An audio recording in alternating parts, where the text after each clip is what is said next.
not well liked, and most people, including me, were a little creeped out by him. The company announced that they were going to lay off some people, and Dave ended up being one of them. It was a huge surprise.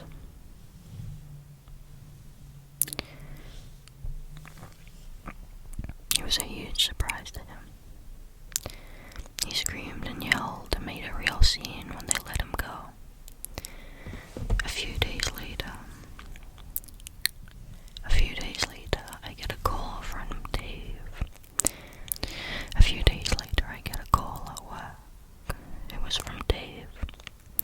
He tells me he's calling because his firing happened so quickly, he didn't have a chance to say goodbye or to thank me for showing him how to operate this certain machine.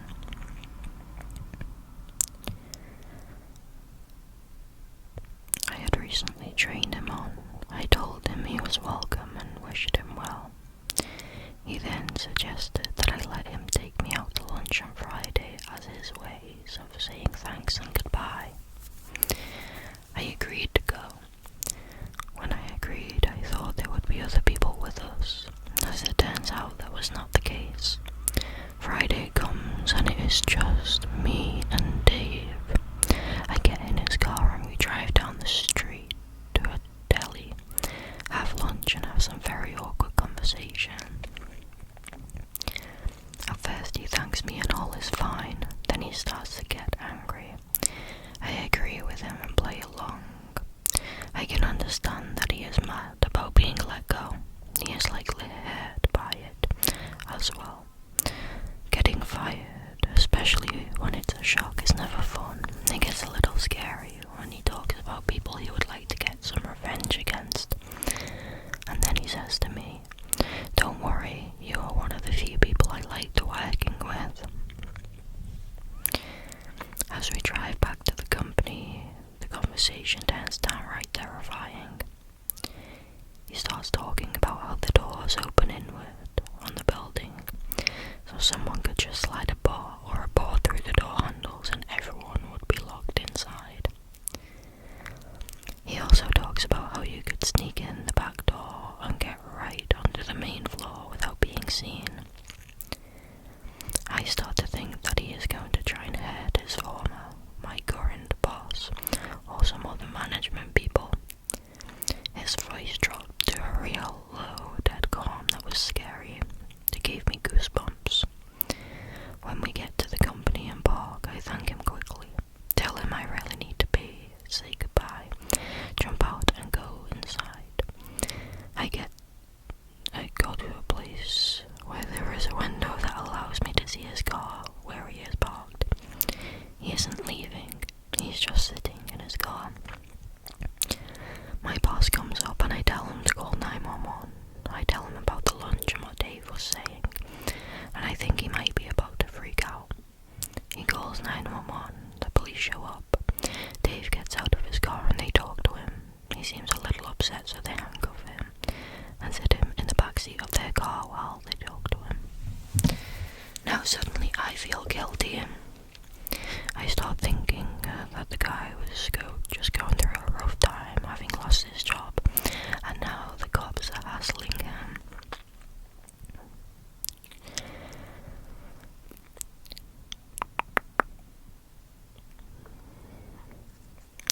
I'm watching all of this go down from the window.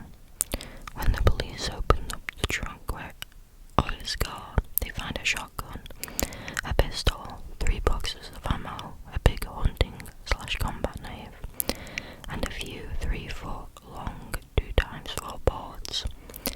When they pulled the gun from the trunk, I literally lost the strength in my legs. Had I not been leaning up against the desk, I would have collapsed. I don't know if he would have used it, but deep down I have a bad feeling that if we had not called 911, things would have gotten very ugly. I can't help but think that his taking me out to lunch was his way of telling me that he wasn't going to kill me without coming right out and saying it. That's insane, oh my goodness. That is set that plan and then added the exact tools to, enact that plan is crazy.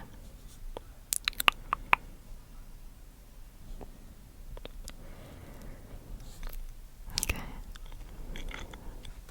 This one is by the_paranoid, and I want to put a trigger warning in this one. It mentions the harming and unaliving of children at the very end. So, if that's gonna mess with you, skip past the story. I'll put timestamps. It's titled "A New Job with One Peculiar Coworker." 2 years ago, I got hired on as a software developer for this fairly local company. The job was work from home, yet for the first week I was required to come into the office, which turned out to be a personal residence. This formality was just to get everything set up, fill out paperwork, meet my co-workers, etc. Well, that's where my story begins. Day 1, I arrived precisely on time. I was given a warm welcome and introduced to the rest of the staff.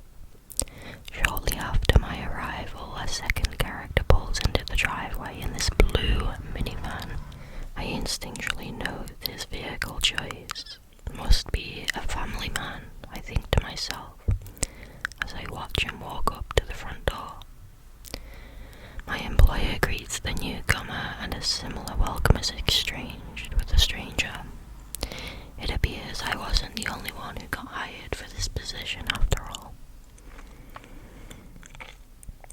The man is escorted up the stairs and introduced to me as one Josh Powell. I silently judge upon first meeting them, and this guy made it to a possible child molester within seconds of talking to him. Something was clearly off, but I attributed his odd behavior to Asperger's or something. It didn't take long before I saw the full scale of Josh Powell's social oddities. He had a propensity for talking over people, including the boss, stealing the spotlight, peppering his comments with manipulative phrases that made him look good, and acting generally douchey. Again, I associated it with some form of social inhibition. After we were given the grand tour of our new company, everyone was treated to a delicious lunch at a local restaurant. Things got interesting at this point. My new co-worker manipulated hot topics into conversation, which I took note of. He made sure to stress his love for children in a forced, unnatural way, iterated over his need for controlling finances. I have no idea how he brought that up, and was fairly curt to the waiter who served us our food. The meal itself went well enough, but I kept noticing these subtle comments and behavior traits that Josh Powell radiated. Before the day was over, I had grown accustomed to cringing every time Josh opened his mouth. He was always rude, loud, and generally obnoxious. He had made comments about things he clearly had no knowledge of, and this was just day 1. Something is definitely off about this man. After getting home, I went on my computer and had the brilliant idea to look up my new co-worker on Facebook. Maybe I could get some additional info about him. For whatever reason, perhaps fate, I did a standard search and Facebook decided to look at news articles instead of people. Seconds after the search completed, my eyes got big. Holy shit, I thought to myself as I read the article. Josh Powell, husband suspected of murdering wife. I looked closer at the picture and nearly had a heart attack from shock. That was indeed the man who I now considered my new co-worker. I became obsessed with his case and was really tempted to try and befriend him in an effort to solve the murder mystery.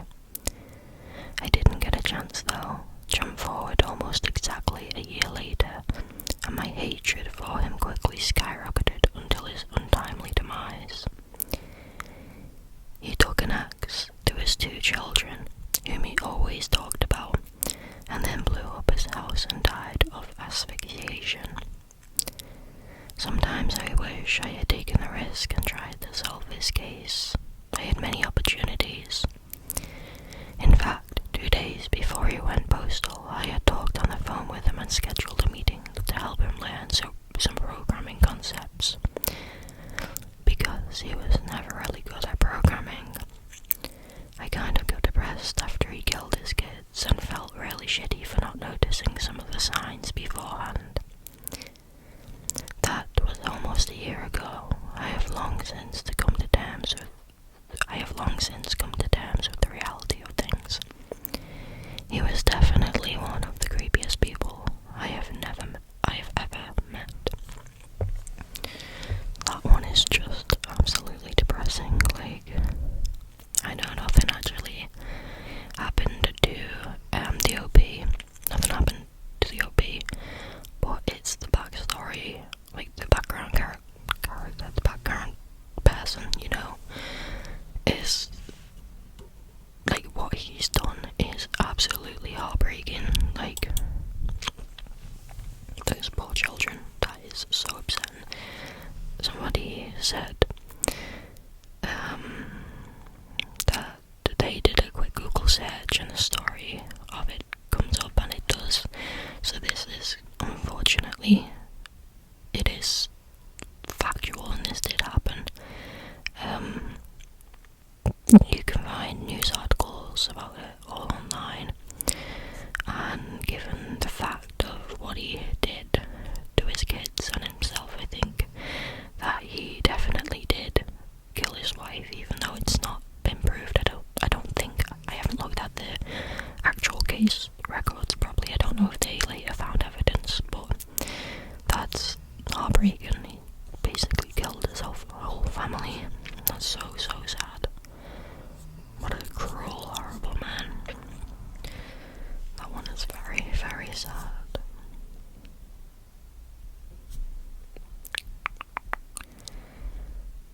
Okay, this one also needs a trigger warning. It's the last one of, not of the night, but it's the last one that'll need a trigger warning for today.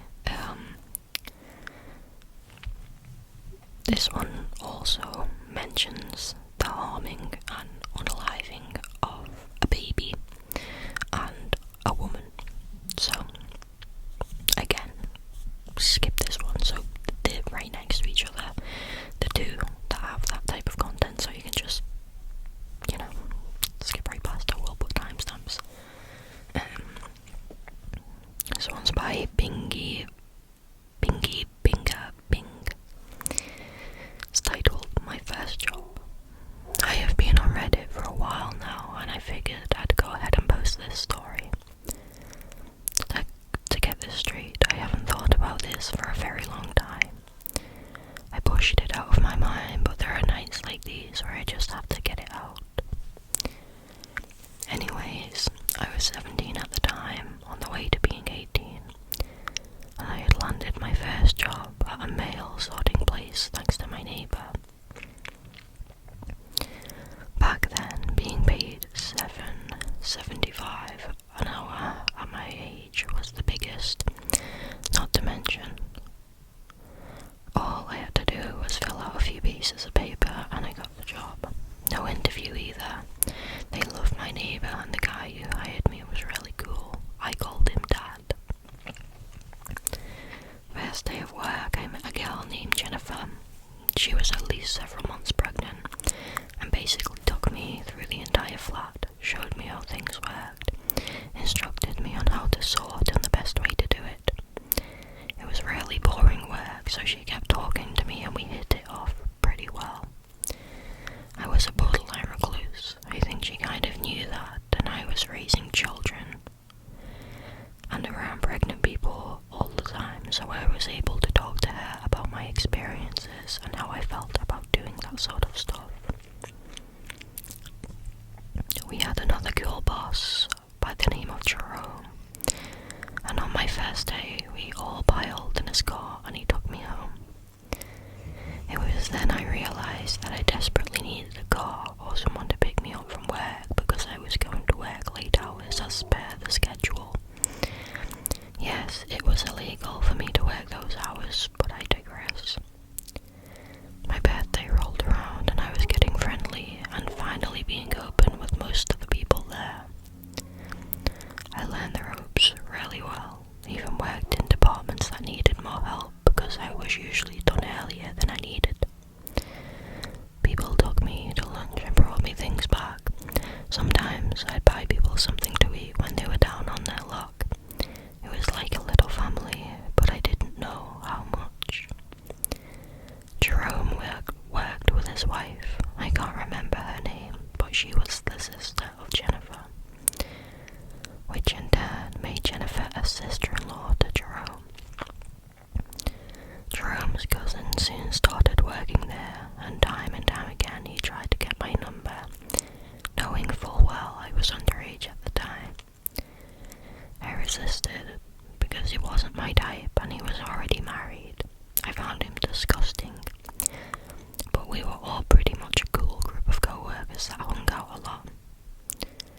A few months passed, I turned 18, Valentine's Day rolled around and we all decided to go out for drinks. I wasn't much of a drinker and I knew it was illegal, but I went anyways and had fun. Got drunk as hell too. Jenny had a baby and she was out on the prowl looking for a guy, and so I found one that she actually was kindly to, and I exchanged numbers for them. We all danced, went to Denny's, then they walked me to the door and made sure I was safe and sound. Possibly a week or two later, Jenny didn't show up to work. She wasn't answering her phone or returning phone calls or messages. It was like she dropped off the face of the earth. Jerome, his sister, his wife, and one of the managers, this is all what I heard, decided to go to her house to check on her, and then when they did, they found her dead. This is the horrible part, if you just want to skip this part. She was laying on her bed, throat slit, and the baby was strangled and dumped in the laundry bin. When we found out, everyone was heartbroken. It was bad. The police came in and questioned everyone. They pulled me to the side last and showed me a bunch of pictures, questioned me about the night we went drinking, harassed me to the point of crying about the entire thing. I had to call my sister to pick me up from work because I couldn't handle it the rest of the day. Thanks to my sister and everyone else close to me who I talked to the death about, word got around my high school that I set Jenny up with a murderer. A week or so after the questioning, Jerome came to me to vent, which was highly unusual, saying that the guy I hooked her up with wanted to move in with her, etc. Just basically getting angry about it all. I understood his anger because that was his sister-in-law, but I didn't know why he wanted to tell me about it. Then he asked if I had a ride home, and I really didn't. I was going to work, so I told him, going to walk, so I told him no. He said he'd take me home and we'd talk more about it later. I really didn't think much of it. That night, work was ending and everyone was filtering out.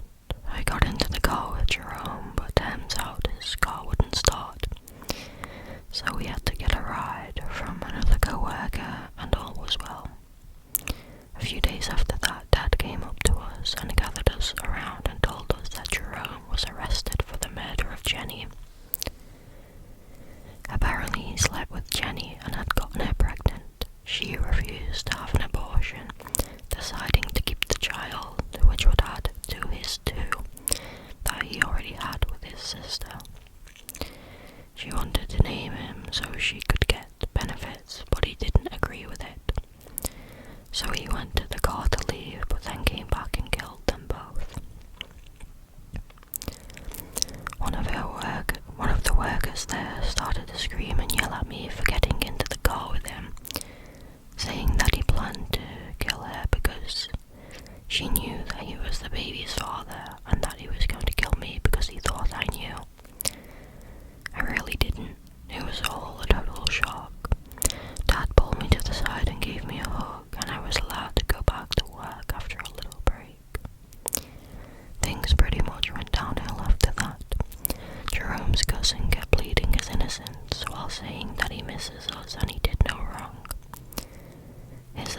he's cooked up a defense saying that some guys in a black Suburban made him do it. It was just damn weird. I couldn't work there anymore. I got out of there fast. It pretty much fucked me up until this day. Anyways, that's how my first job went. I recently went to look up news articles for the story and I googled his name. He has his pen pal profile up now and it made me sick to my stomach. Please forgive the way I told this story. I hadn't slept yet and I doubt I will tonight. Oh, in the comments, I was actually wondering about this. Someone mentioned about the incest, because they were typing it, they wrote that he had 2 kids with his sister. They meant he had 2 sisters, 2 kids with Jenny's sister, his wife.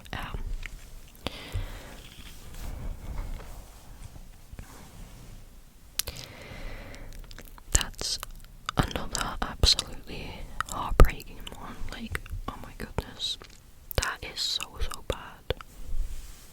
Instead of just taking responsibility for his child and his, affair, he decides to do that.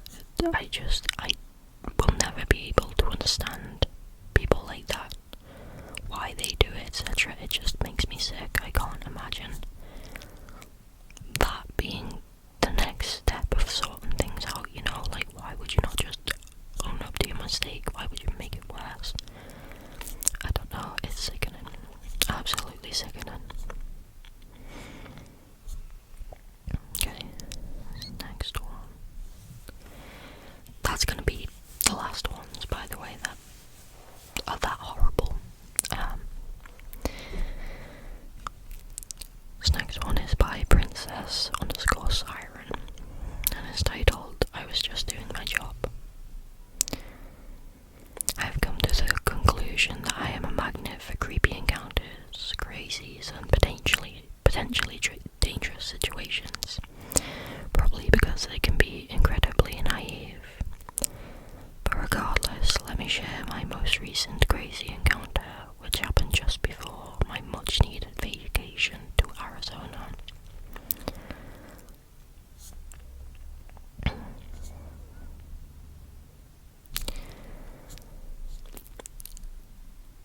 Also, if this is better suited of creepy encounters, please let me know and I'll move it to that sub instead. For starters, I would say I'm a fairly attractive female, blonde hair, blue eyes, about 5'2" and 125 pounds, so not super tiny, but definitely not very big either. I also can't seem to tell when people are genuinely being nice to me or if they're flirting, as I'm super oblivious, which may be the cause for what transpired. I won't disclose exactly where I work, but I will say that I work at a warehouse/club that you have to have a membership in order to do your shopping. Specifically, I work in the membership department, so I deal with new sign-ups, questions, issues with memberships, credit cards, angry members who demand they speak with a manager, or want to bitch at you even though you have no control over a policy, etc., etc. As part of the member service department, we are expected to always be super happy-go-lucky, friendly, and helpful. Granted, our entire company is dedicated to making our members happy, but the membership desk is supposed to be the Disneyland of our warehouse. What the member wants, we will bend over backwards to try and make happen, which can lead to some entitled jerks when they can't get their way, and some incredibly scary encounters. For reference on just how crazy it can be, I had one co-worker get screamed at by a man twice her size because he was removed from the membership, which led to several other managers getting involved. A man who was the epitome of a serial killer and terrified members, a manager who was pushed by an angry member, and another member followed me around the store because she was mad that I only refunded her half the money, like I was told to do by my manager. But that's a story for another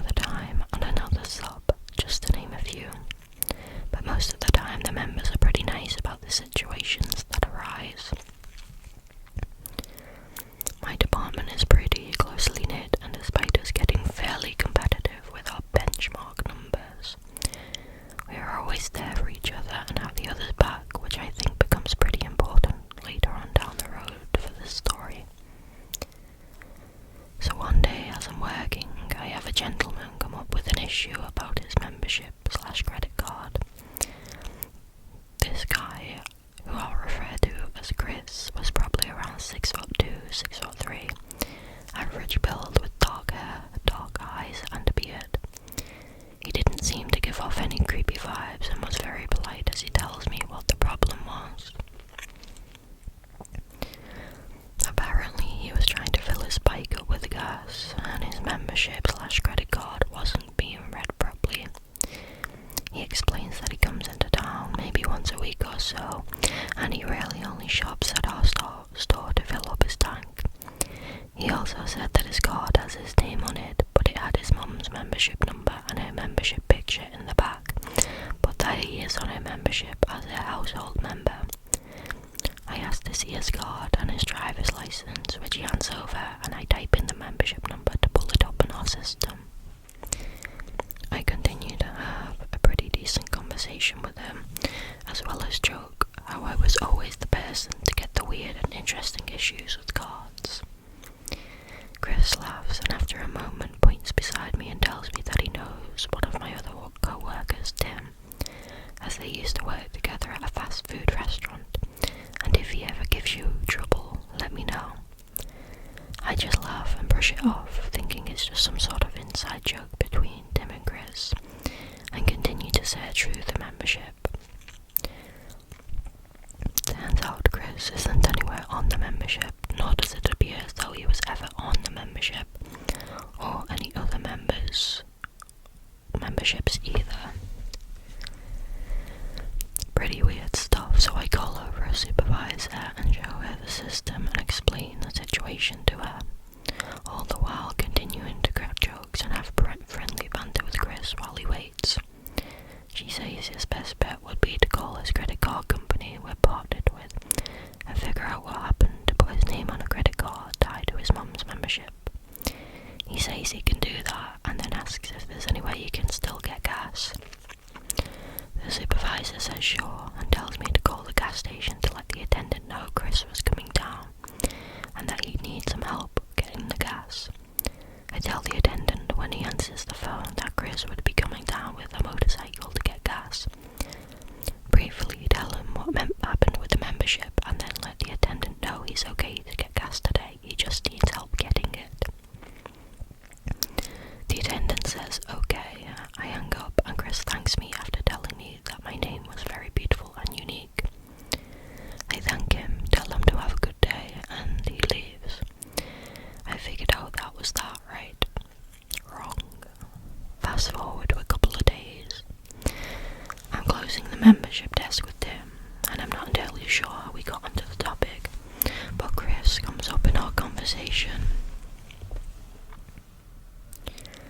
Tim asks me if I remember Chris, and after a little description I say, oh, Chris, the guy with the really weird situation with the credit card and his mum's membership, right? Tim says yes and tells me something that made me uncomfortable. When he went outside for his break an hour or so after Chris had supposedly left, he ran into Chris hanging out by the front entrance. He says that Chris flagged him down, and after sharing some brief pleasantries, Chris started acting a little twitchy and nervous, and says, hey, remember the girl who was helping me with my credit card? What was her name? Insert my name here. She's cute. Is she single? I think she's got a thing for me, and I wanted to ask her out. Tim immediately tells him that no, I'm not single, and that I'm just really nice, and that he probably misconstrued my friendly demeanour as something more.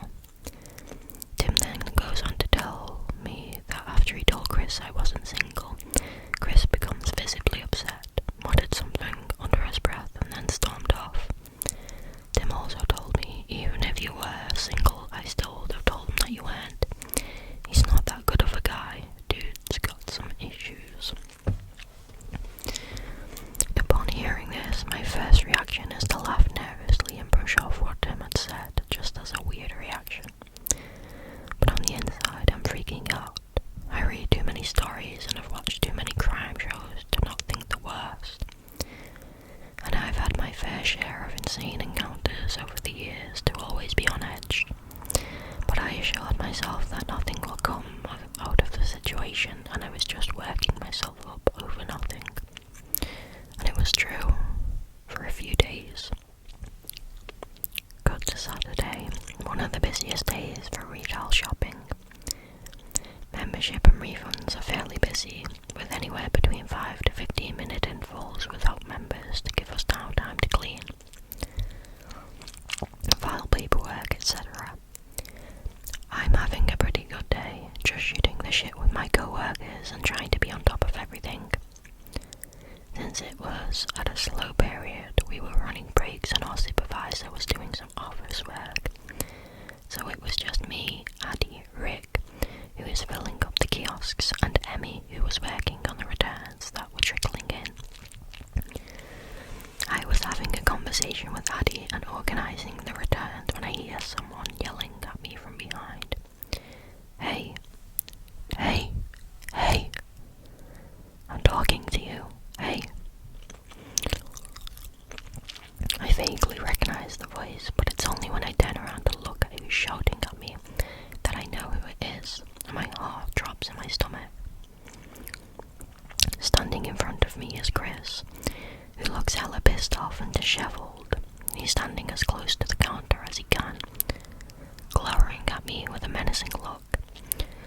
Hoping maybe he just needs some help and it's nothing serious, I bluster on my friendly customer service smile and walk over to the computer closest to where he was standing. Hi Chris, what can I do for you? I have another weird situation you need me to take a look at. I force out a laugh, but he doesn't even crack a smile. Instead, he points a finger at me when he speaks, his voice in this super low murmur that only added to the creepiness and menacing factor. You lied to me. By now, Addie seems to sense my discomfort and stands to the computer next to me, pretending to be working on something while listening in on the conversation. I tell Chris, I'm sorry, what do you mean? Did the bank not figure out the issue? He shakes his head and says that isn't the problem. I ask him what the problem is, and he says you're the problem. You led me on. I'm sure my confusion is visible, and Addie and I exchange a glance. She subtly gestures as if she should get a manager, and I subtly tell her no before I turn my attention back to him. I ask him what he means by that, and he states that I led him on when he knew I was flirting. When I knew he was flirting with me because I was flirting back despite having a boyfriend, and that it was a real bitch move. I say, I'm sorry if it seemed that way, but I wasn't flirting with you. I was just being polite. I didn't realise you were flirting with me, I'm sorry. He starts to become more upset, pulling at his hair, rubbing his face, and says, no, you did know, and you were just pulling me along. I am not someone to be messed with like that, and you're gonna regret messing with me.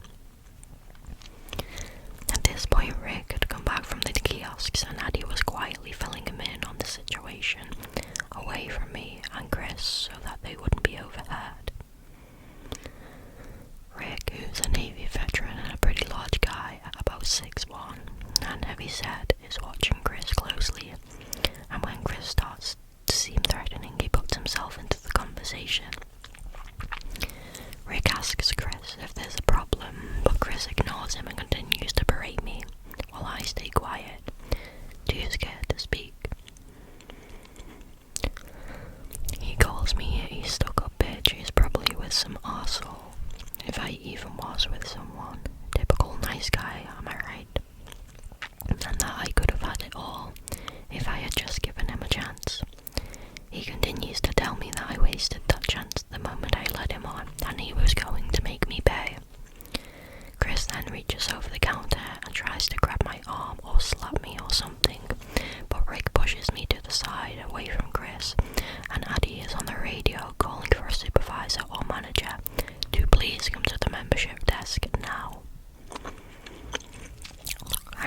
seeing a front-end supervisor, Shadow, running from the cashier line to where the membership desk was, and I remember panicking, thinking that Chris might have a gun, and what if he tried to hurt someone with it.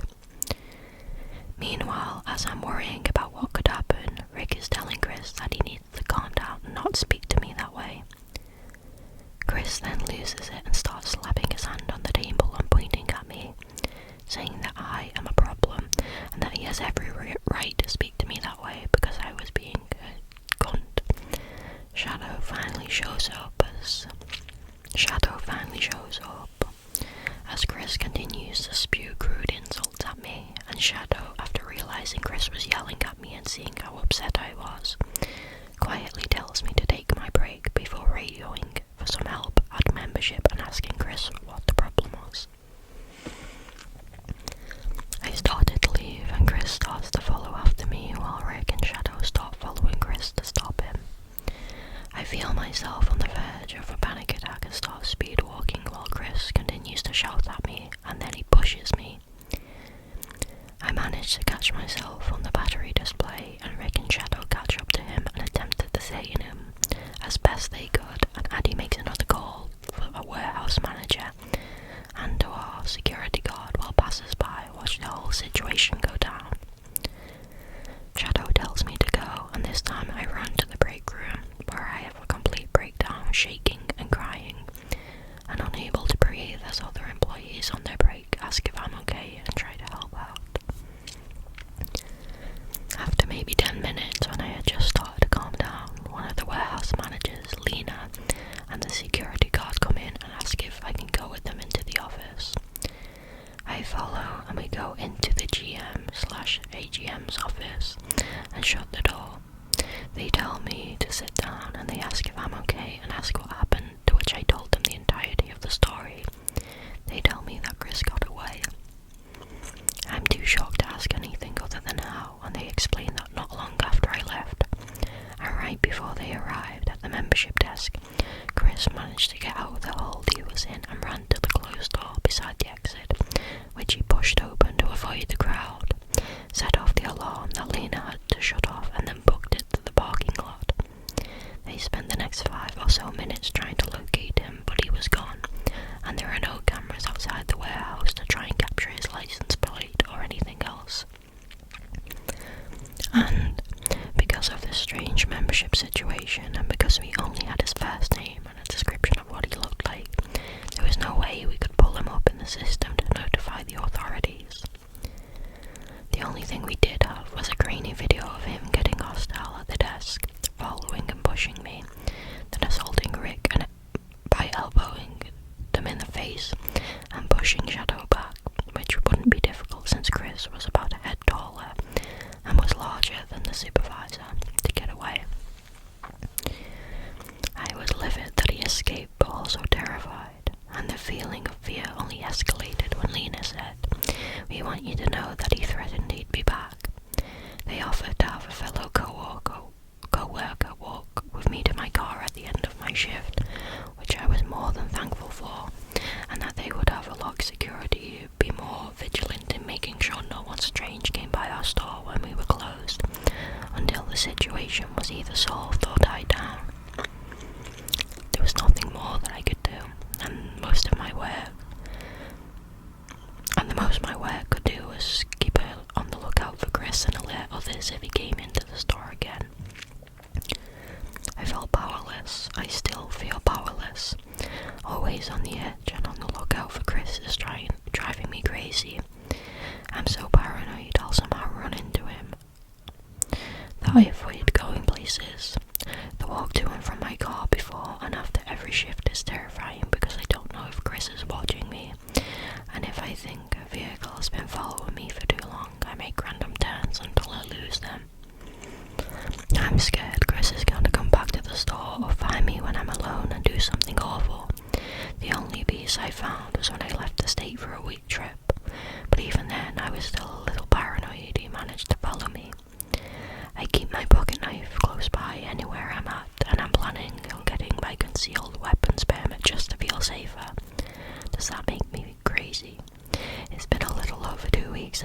situation went down, and I'm just praying that nothing more sinister will come out of it.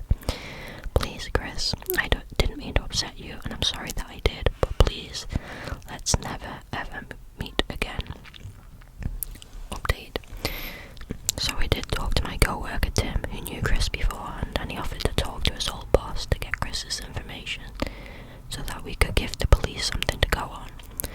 From my understanding, the old manager didn't really want to give out Chris's information, but after Tim told him what was going on and that the police are more than likely going to get involved to keep him from hurting me or anyone else, he eventually gave Chris's last name, a phone number, and an address, which we immediately gave the police, and I filed a report. The only problem now is that they led to dead ends. It doesn't look like Chris has any social media, the phone number was disconnected, and the address given was abandoned. It's like he never existed.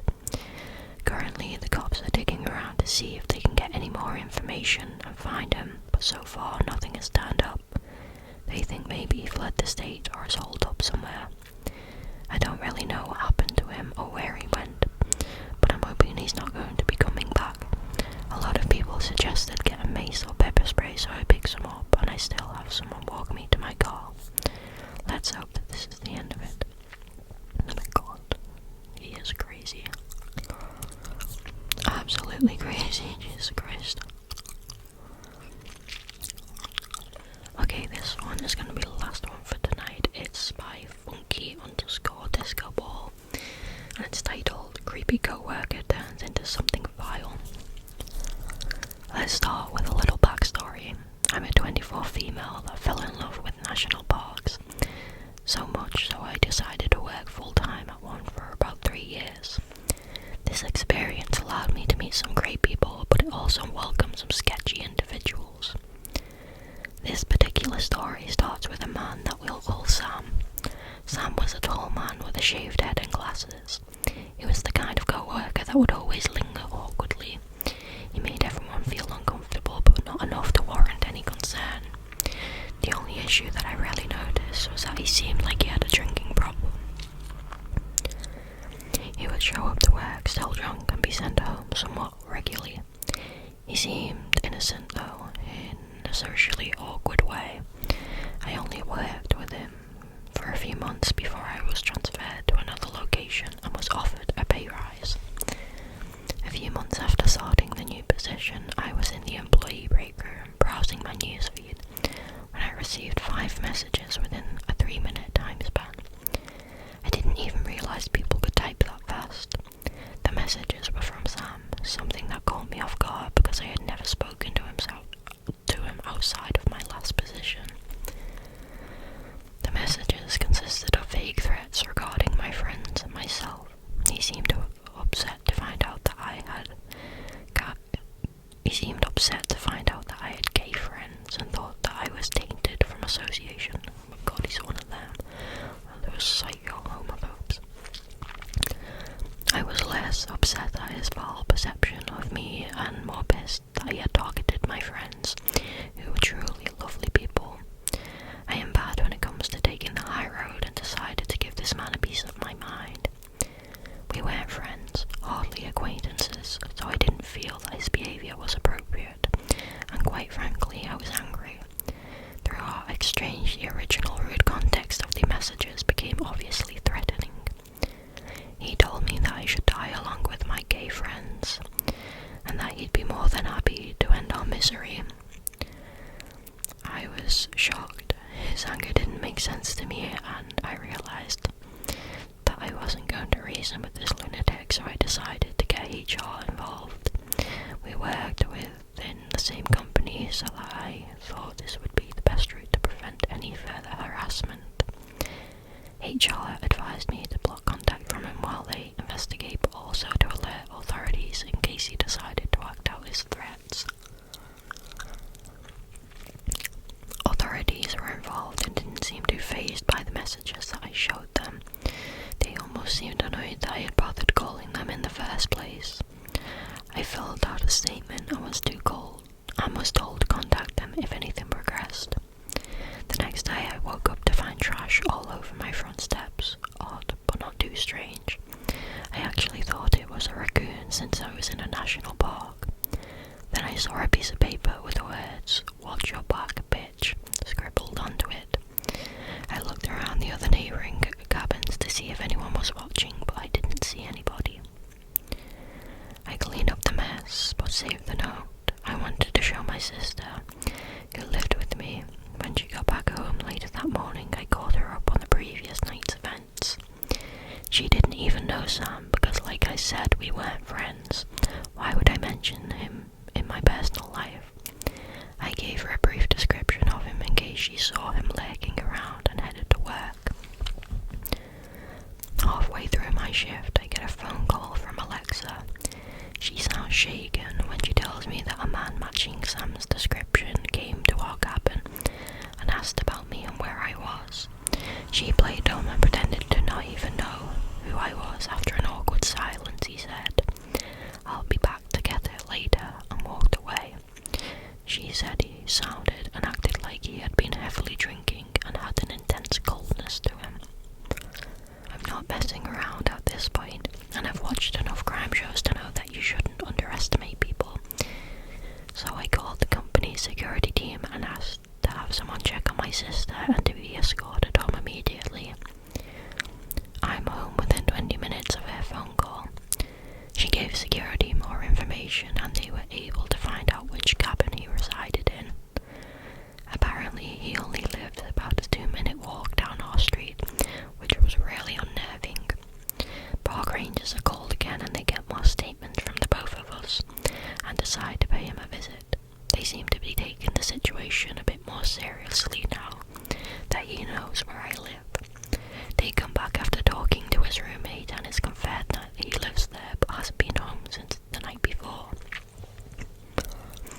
Authorities put a word out to keep an eye out for Sam. They offered to have a unit keep an eye on us that night, which we gladly accept, and we go to bed. I wake up to 34 messages from an unknown number. It was Sam again. He was very angry that I got HR and Rangers involved. He said, "You're going to pay for this, bitch. You fucked with the wrong person. I'll fucking end you." I email HR and present them screenshots of the messages and texts. I demand that they resolve this immediately and want to set up a meeting with the director to discuss termination. See, in national parks, when you're hired, the company provides cheap housing on site, and when you're fired, you have to leave the national park boundary within 24 hours. So I thought this would solve a majority of my issues. They seemed to agree with me and tried to locate Sam for a meeting. No one has seen him since the first messages began 2 days prior, so the park is on a manhunt. The park is huge and it's easy to hide in if you don't want to be found. Thankfully, his roommate alerted officials when Sam stumbled home drunk the next day. They were able to speak with him and sober him up enough to take him to the HR building a couple hours later. After the meeting, I'm notified that he is being given a first and final write-up and will continue to work and live on my street. He apparently gave a sob story about his personal issues and promises to leave me alone. I was baffled that, even with him threatening to kill me, they weren't going to fire him. Thankfully, the Rangers were equally surprised and still offered to provide surveillance just in case.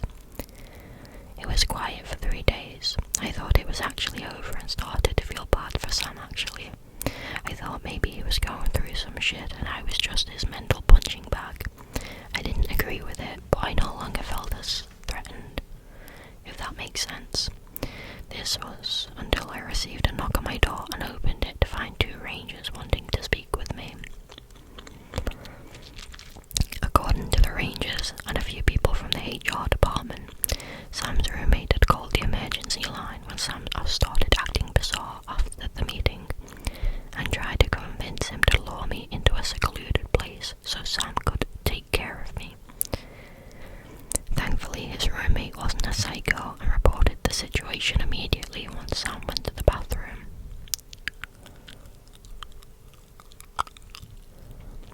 Rangers were on site within minutes and had restrained Sam in order to search their cabin for evidence. They ended up finding a loaded firearm and a suspected suicide note that stated he was going to kill me and take his own life.